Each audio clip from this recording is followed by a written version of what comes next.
Yep, you guessed it. I'm a feminist. Who would have thought? A small blonde white girl jumping on yet another bandwagon. How outstandingly radical. How radical of me to raise the voices of trans women. How radical of me to empower black women. How radical of me to have some basic human comprehension of equality for all, regardless of social facts. Let us focus for just one moment on my description of self.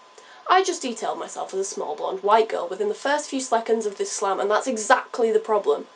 I felt the need to dumb myself down in order to get a point across.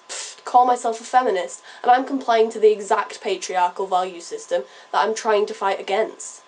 Welcome to the world of internalised misogyny. When I grew up in a world where my gender was constantly put down, it's not surprising that I began to take this as gospel and move towards a concept of acceptance that I would never be as good as the boys in my life. That's what is leading us to subtle matters of misogyny peppered into the social constructs of virginity and the so-called myth of female sexuality. But I am the one who fights my inevitable internalised misogyny. I'm the one with intersectional feminist in my Twitter bio. Some would deem that stupidity. Stupidity because from the moment I identify with this F word, I'm opening myself up to a world of criticism. I've branded myself with an ugly red mark that suddenly makes me an angry little girl who cannot be taken seriously. I'm obviously too young to understand. I should keep myself away from matters that don't concern me and go back to more simple tasks like drawing pretty pictures. And that is exactly my reason for being a young feminist. I'm a young feminist not because I'm hopping on any bandwagons, but because I'm sick and tired of being told where my interests should lie by old men.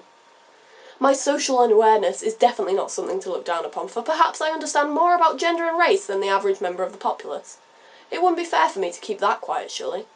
But still, you laugh and jest when I tell you I'm a feminist, because women are equal anyway, and if anything, it should be called equalitism. Oh, how misguided. If you've ever been to any state school, you will notice the use of the words whore and slut every day.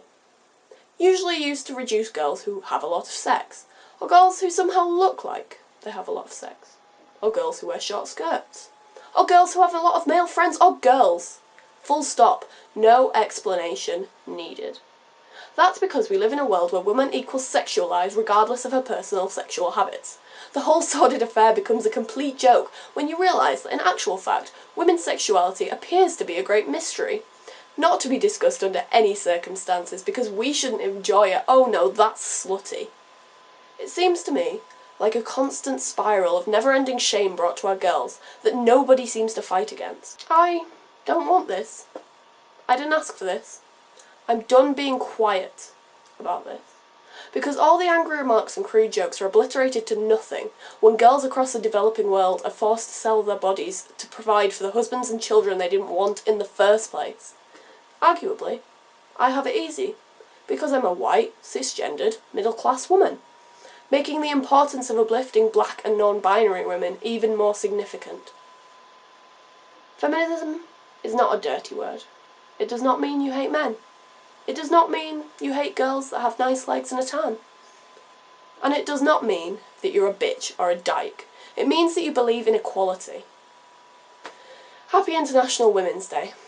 Raise the voices of the hushed and provide a helping hand to those who cannot help themselves any longer. Thanks, guys.